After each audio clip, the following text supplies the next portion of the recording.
শুধু রাজনীতি করার জন্য বলা নয়, বা অপপ্রচার করে কুৎসা রটনা করার জন্য বলা নয়। সত্যিকারের শ্রমিক, কৃষক, ছাত্র, যুব, মহিলা, গ্রাম শহর মিলিয়ে ইন্ডাস্ট্রি, শিল্প, কৃষি সব নিয়ে কথা বলতে হয়। এবং গতকাল খুব আশ্চর্যজনকভাবে আমরা লক্ষ্য করলাম সারা দেশবাসী, যখন ফার্মার্স বিল নিয়ে ভোট চাওয়া হলো, ডিভিশন চাওয়া হলো, ডিভিশন না দিয়ে, যেহেতু বিজেপির মেম্বাররা প্রেজেন্ট ছিল না বা সংখ্যায় কম ছিল এবং অপোজিশন পার্টি সংখ্যায় বেশি ছিল, তাই নিজেরা নিজেদের ফয়দা লুটতে গিয়ে যে জঘন্য কায়দায়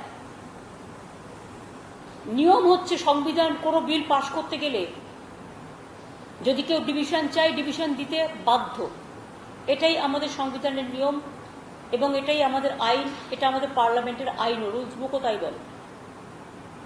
কিন্তু কালকে বারবার করে ডিভিশন চাওয়া সত্ত্বেও ডিভিশন না দিয়ে ভয়েস ভোটের নাম করে গায়ে জোরে ফার্মার্সদের বুলডোজ করে, কৃষকদের সব ক্ষমতা কেড়ে নিয়ে, ক্ষেত মজদুরদের সব ক্ষমতা কেড়ে নিয়ে সাধারণ মানুষ আজকে বাজারে পেঁয়াজ আলুর দাম কেন বাড়ছে? কারণ যখন প্যান্ডামিক চলেছিল তখন এই আইনটা অর্ডিন্যান্স করেছিল কেন্দ্রীয় সরকার। আগে যেমন আমরা বাজারে দাম বাড়লে আমরা রাজ্য সরকার সেটাকে নিয়ন্ত্রণ করতে পারতাম, কেন্দ্রীয় সরকার অর্ডিন্যান্স করে কি করেছে? চাষিরা তার নিজের জিনিস কোথায় বেচবে? কতগুলো ফরের যোদ্ধার তাদের জন্ম দিয়েছে এরা, তারা চাষির সব জিনিস লুটে নেবে, ক্ষেতের সব জিনিস লুটে নেবে। এবং আমাদের এখানে যেমন বাংলায় আমরা জানি আমাদের ক্ষেত মজদুরদের সংখ্যারই বেশি, যাদের অনেকের 1 হেক্টর জমির থেকেও কম জমি আছে। এই মানুষগুলো একটা দুর্ভিক্ষের মধ্যে নিয়ে যাওয়া দেশকে, একদিকে তো মহামারী চলছে, প্যান্ডামিক করোনা, সেই প্যান্ডামিক করোনাকে ঠেকাতে পারল না। আর একটা মহামারী, খাদ্যের মহামারী, খাদ্য সংকট, সেই দুর্ভিক্ষ 43 সালের মন্বন্তরের কথা মনে পড়িয়ে দিচ্ছে।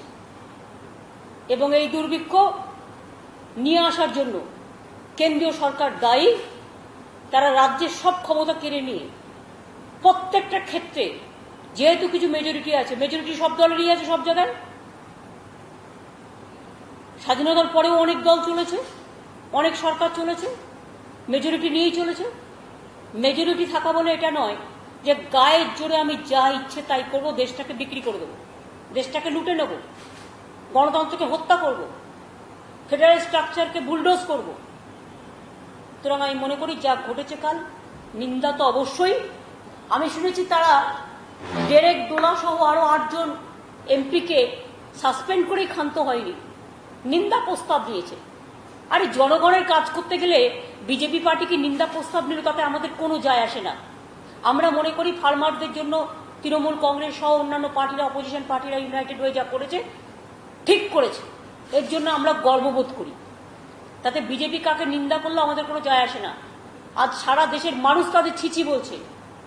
আজকে সারা দেশের মানুষ যে কায়দায় ফার্মার্স বিল পাস করে ফার্মার্সদের মুখের গ্রাস কেড়ে নেওয়া হয়েছে, কৃষকদের ক্ষেত কেড়ে নেওয়ার চক্রান্ত চলছে, কৃষকদের জমি কাউকে পাইয়ে দেওয়ার চক্রান্ত চলছে, জোরদার এবং কয়েকজন ভুইফোরকে দিয়ে আমার রাজ্যে আলু নেই পাঠিয়ে দিচ্ছে বাইরে, আমার রাজ্যে পেঁয়াজ নেই পাঠিয়ে দিচ্ছে বাইরে।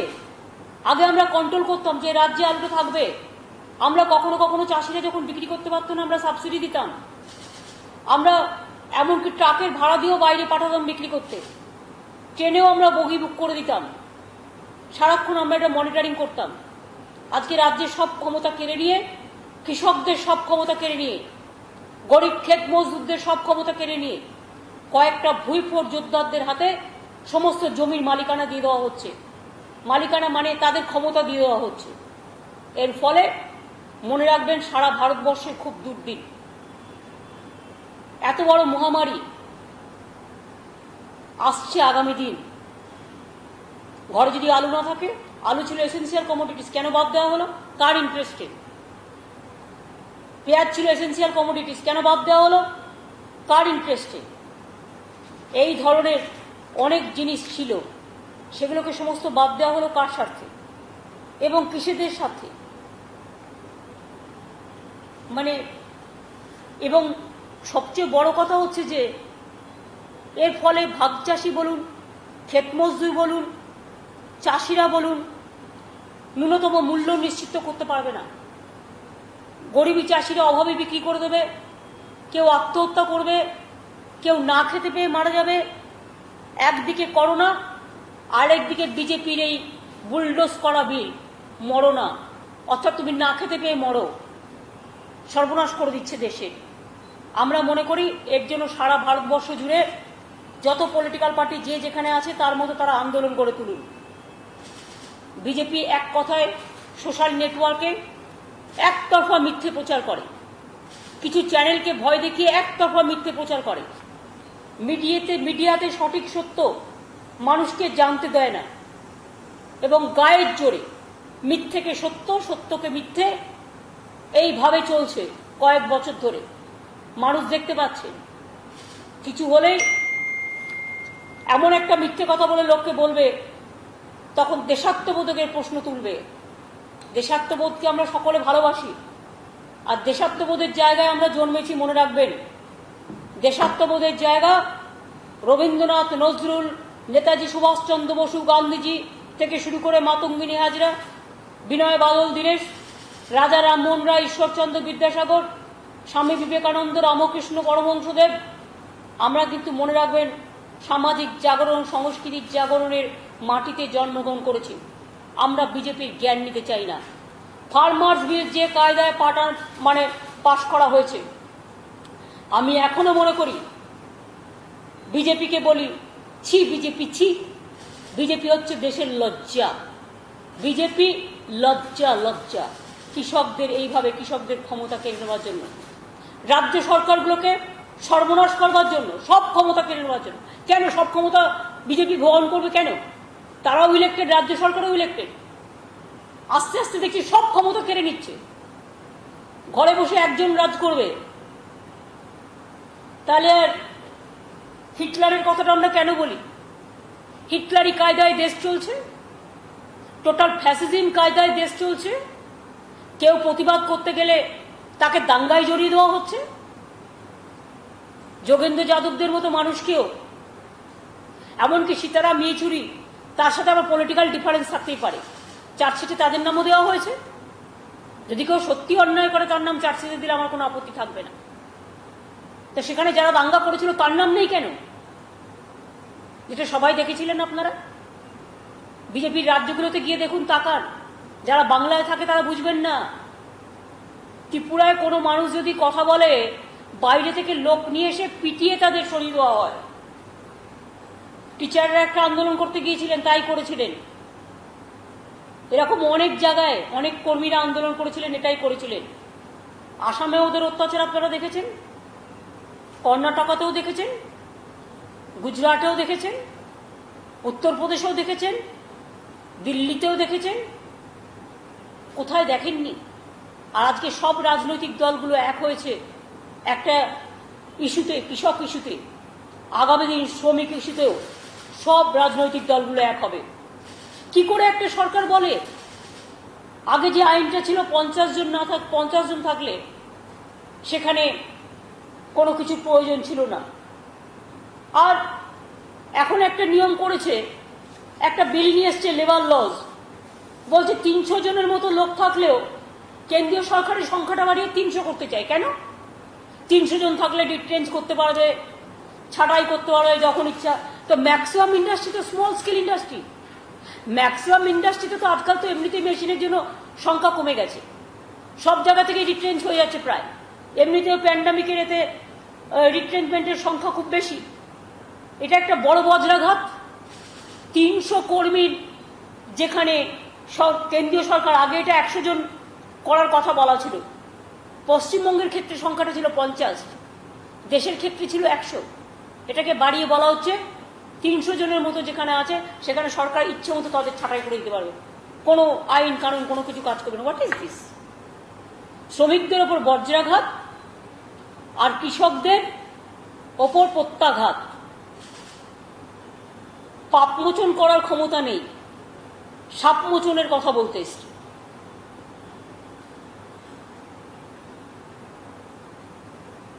কেঁচো ধরার ক্ষমতা নেই, অজগর ধরবে। নকুলদানা খাবার ক্ষমতা নেই, কমলা ভোগ খাবে। চুনোপুটি উৎপাদনের ক্ষমতা নেই, রাঘব বোয়াল হবে। এই হয়ে গেছে দেশের অবস্থা। সুতরাং আমরা সর্বস্তরের মানুষকে প্রতিবাদে সামিল হতে অনুরোধ করছি।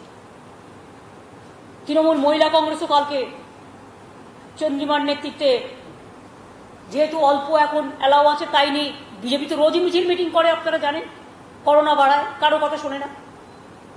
কিন্তু যেহেতু এটা একটা সিচুয়েশন, সিরিয়াস সিচুয়েশন, কয়েকজনকে নিয়ে হলেও কালকে তৃণমূল মহিলা কংগ্রেস গান্ধী মূর্তির পাদদেশে ধর্ণা দেবে। আজ ধর্ণা চলছে পার্লামেন্টে, আপনারা জানেন, গান্ধী মূর্তি পাদদেশে সব পার্টি মিলিয়ে করছে। এবং তারা আজকে রাত্রে থাকবে। আমার সাথে কথা হয়েছে, আমি 3-4 বার বারবার করে ফোন করে খবর নিয়েছি। আমার সাথে ডিরেক্ট নাদিমদের কথা হয়েছে, অন্যান্য রাজনৈতিক দলেরও সবাই আছে ওখানে। আমি তাদের অভিনন্দন জানাচ্ছি সিদ্ধান্ত নেওয়ার জন্য। এবং তারা সারা রাত থাকবে, তারপর আগামীকাল সকালে স্ট্র্যাটেজি তারা সকালে ঠিক করবে। এই সিদ্ধান্ত সারা দেশে মনে রাখতে হবে। ব্ল্যাক সানডে হয়েই থাকবে। সংবিধান মানে না, ইতিহাস মানে না, যা ইচ্ছে তাই করছে। ষষ্ঠী, সপ্তমী, পঞ্চমীর দিন নিট পরীক্ষা হয়, আমরাই প্রথম প্রতিবাদ করেছিলাম, মনে রাখবেন। যা ইচ্ছে তাই করবে, আর ইলেকশন আসলে তখন হিন্দু না মুসলমান দেখাবে। এই তো এদের কাজ। শিখ না খ্রিস্টান দেখাবে, এই তো এদের কাজ। এছাড়া কোনো কাজ নেই। একটা কাজ আজ পর্যন্ত বলুন করতে পেরেছে? Not a single one work. অর্থনীতিতে দেশ ধসে গেছে। জিএসটির টাকা কমিটমেন্ট থাকা সত্ত্বেও রাজ্যগুলোকে দিচ্ছে না, বলছে ধার করো।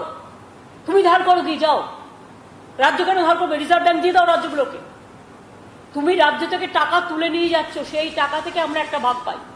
তুমি আমার টাকা তুলে নিয়ে যাচ্ছ, মানে আমাদের রাজ্যের টাকা, আমাদের জনগণের টাকা, সেই টাকা পর্যন্ত দেওয়া হচ্ছে না। অত বড় আমফান হয়ে গেল, আপনারা দেখলেন 1000 টাকা অ্যাডভান্স দেওয়ার কিচ্ছু দিল না। 1000 কোটি টাকা সেন্ট্রাল টিম এসে ঘুরে গেল, তারা একটা 35,000 কোটি টাকার কত একটা হিসেব করেছিল, কিচ্ছু দিল না। ভাত দেওয়ার ক্ষমতা নেই, কিল মারার গোসায়। আমাদের চাষিরা আগামী দিন, জনগণ ভাত খাবে না, জনগণ রুটি খাবে না, জনগণ আলু খাবে না, জনগণ পটল খাবে না। চাল, ডাল, আলু, পেঁয়াজ, গম, ভোজ্য তেল সব এসেন্সিয়াল কমোডিটিস থেকে বাদ। তো আগামী দিন তো বাজারে কিছুই পাবেন না। স্টেট গভর্নমেন্ট তো হোল্ডারদের রুখত, মজুদদারদের রুখত। তার মানে কি? বিজেপি কেন্দ্রে যে বিল নিয়ে এসছে, এটা মজুদদারের সরকার হয়ে গেছে, কালোবাজারিদের সরকার হয়ে গেছে। তার কারণ স্টেটের হাত থেকে সেই পাওয়ারগুলো সব কেড়ে নিয়েছে। না পাবে চাষি বিচার, না পাবে সাধারণ মানুষ বিচার। মানুষকে এই আলু কত টাকায় কিনে খেতে হবে আদৌ পাবে কিনা ডাউট আছে। এবং আমরা রাজ্য সরকার থেকে পরিষ্কার এই বিলের বিরুদ্ধে বিরুদ্ধাচারণ করছি। তার কারণ মানুষ যদি খেতে না পায়, বিজেপি জেনে রেখো আগামী দিন মানুষ কিন্তু সহ্য করবে না। শুধু সোশ্যাল নেটওয়ার্কে মিথ্যে কথা। মুর্শিদাবাদে একটা ছবি দিয়ে কোটি কোটি টাকা আছে বলে ঝাড়গ্রামে পাঠাচ্ছে হোয়াটসঅ্যাপে, ওখানে মন্দির ভেঙেছে, সব মিথ্যে কথা। ফিজিক্যালি গিয়ে দেখুন কিচ্ছু নেই। এখানকার কথা ওখানে, ওখানকার কথা, একটাই কাজ জানে, শুধু মিথ্যে কথা, কুৎসা, অপপ্রচার, এছাড়া আর কিছু নেই। তাই আমি তীব্র নিন্দা করছি ফার্মার্স বিল জোর করে পাস করা, স্টেট গভর্নমেন্টকে বুলডোজ করা, ফার্মারদের অধিকার কেড়ে নেওয়া এবং শ্রমিকদের যেভাবে 300 জন না থাকবে যেখানে, তাদের সমস্ত অধিকার থেকে বঞ্চিত করা। আমি কৃষক শ্রমিকের হয়ে ছাত্র যৌবনকে বলবো, প্লিজ ভাই বোনেরা আপনারা এগিয়ে আসুন। আপনারাও দেখেছেন আপনাদের নিট নিয়ে এবং জি নিয়ে কি ব্যবহার আপনাদের সাথে করা হয়েছে, এবং অন্যান্য পরীক্ষা নিয়েও, এবং টিচারদের সাথেও কি করা হয়েছে, প্রফেসরদের সাথেও কি করা হয়েছে। সুতরাং আমি মনে করি আজকে যে অবস্থা, এই অবস্থায় সব মানুষকে একত্রে জোট বাঁধবার প্রয়োজন আছে। এবং আমি তো এই জোট বাঁধার পক্ষে। তৃণমূল কংগ্রেসকে যদি পেছনের সারিতেও থাকতে হয়, আমি পেছনের সারিতেও থাকতে রাজি আছি। কিন্তু আমি মনে করি যে সামনের সারিতে সবাই থাকুন, সামনের সারিতে মানুষ থাকুন, সারা ভারতবর্ষ থাকুন। আমরা পেছনের সারিতে থেকে আমরা কাঁসর ঘণ্টা বাজাবো। আমরা কাঁসর ঘণ্টা বাজিয়ে বারবার করে মানুষকে বলবো, এই বিজেপির সরকার আর নেই দরকার। এই বিজেপির সরকার বিদায় নেওয়া দরকার। এই বিজেপির সরকার লজ্জার সরকার। কেন্দ্রের বিজেপির সরকার ছি ছির সরকার। এই বিজেপির সরকার, তাই বলি, মানুষকে পুরোপুরি বিভ্রান্ত করে যদি কেউ মনে করে উলঙ্গ রাজা তোমার কাপড় কোথায়, এই কোশ্চেন যদি করে, তাহলে বিজেপি আজকে কি জবাব দেবে? এইটুকু আপনাদের কাছে আমার বলা ছিল।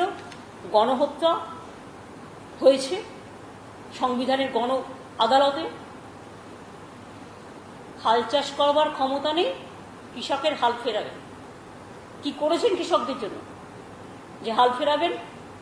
কোনোদিন জীবনে চাষ করেছে? লাঙল দিয়েছে? কয়েকজন ভুইপোর বলছে আমিও চাষি। আপনারা যদি চাষি হন তাহলে তো চাষিরা হয়ে যাবে বাসি, যে রিয়েল কাজটা করে। সেই জন্য বিজেপির মুখে ফুটেছে হাসি, চাষিদের করে দিয়েছে বাসি। চাষিরাও বলছে আজকে বিজেপির টাটা বাই বাই, তোমাদের দরকার নাই।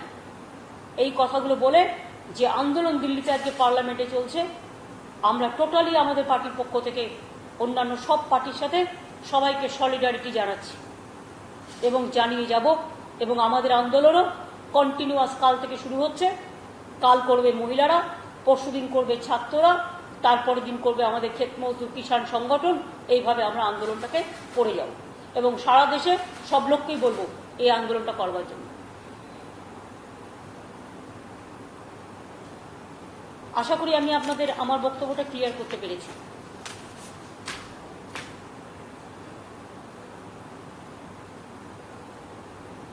আর কারোর কিছু প্রশ্ন করার জায়গা আমার মনে হয় নেই।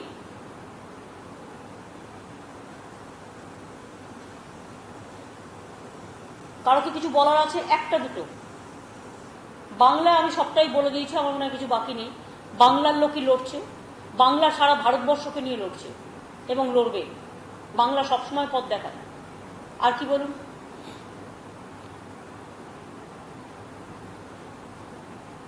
তাহলে আর কিছু নেই। ঠিক আছে, থ্যাংক ইউ সো মাচ।